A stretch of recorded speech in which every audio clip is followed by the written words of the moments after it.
এই মুহূর্তে রাজধানীর ফরেন সার্ভিস একাডেমিতে আছেন সহকর্মী সাইফুল রুদ্র। সরাসরি যাচ্ছি তার কাছে।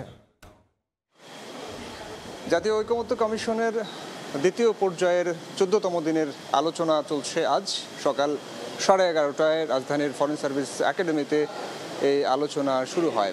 আজকের এই আলোচনা সভায় 30টি রাজনৈতিক দল অংশ নিয়েছে এবং সংবিধান সংস্কার সহ বেশ কিছু বিষয় নিয়ে তারা আজকে আলোচনা করবেন। আলোচ্য বিষয়গুলোর মধ্যে থাকছে দ্বিকক্ষ বিশিষ্ট পার্লামেন্ট, সংবিধান সংশোধন এবং সংসদে নারী প্রতিনিধিত্ব। এই বিষয়গুলো নিয়ে আলোচনা করবেন। দ্বিকক্ষ বিশিষ্ট পার্লামেন্ট নিয়ে আজ ঐকমত্য কমিশনের যে প্রস্তাবনা সেটি আমি একটু আপনাদেরকে জানিয়ে রাখি। ঐকমত্য কমিশন বলছে যে রাজনৈতিক দলগুলো ভোটের সংখ্যানুপাতিক প্রতিনিধিত্ব পদ্ধতির ভিত্তিতে উচ্চকক্ষে নির্বাচনের জন্য 100 জন প্রার্থী মনোনীত করবে। এছাড়াও সংবিধান সংস্কারের বিষয়ে যে বিষয়গুলো এসেছে সেগুলোর মধ্যে হচ্ছে যে সংবিধানের সকল সংশোধনের ক্ষেত্রে আলাদাভাবে উভয় কক্ষের 2/3 সংখ্যাগরিষ্ঠতার অনুমোদনের প্রয়োজন হবে। প্রস্তাবিত সংশোধনী উভয় কক্ষে পাশ হলে সংবিধানের সুনির্দিষ্ট বিষয়ে গণভোট অনুষ্ঠান করা।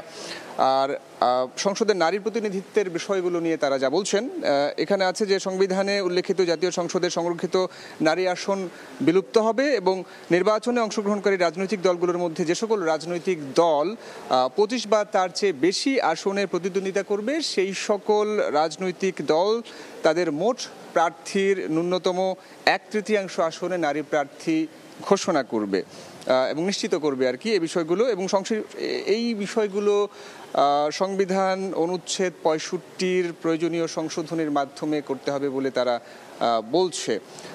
গণমাধ্যমের সঙ্গে কথা বলেছেন মূল পর্বের আলোচনা শুরুর আগে অধ্যাপক আলী রিয়াজ গণমাধ্যমের সঙ্গে কথা বলেছেন এবং সেই আলোচনায় তিনি জানিয়েছেন যে আলোচনার মাধ্যমে একটা সিদ্ধান্তে পৌঁছাতে হবে এবং এই সিদ্ধান্তে পৌঁছে রাজনৈতিক দলগুলোকে তাদের দায় এবং দায়িত্ব নিয়ে জনগণের আকাঙ্ক্ষা পূরণের জন্য কাজ করতে হবে। সেই সঙ্গে তিনি আরও জানান যে আলোচনা চলছে সেটা আসলে সময় সাপেক্ষ এবং সময় অনুযায়ী যে আলোচনার যে অগ্রগতি হওয়ার কথা ছিল সেটা হয়নি।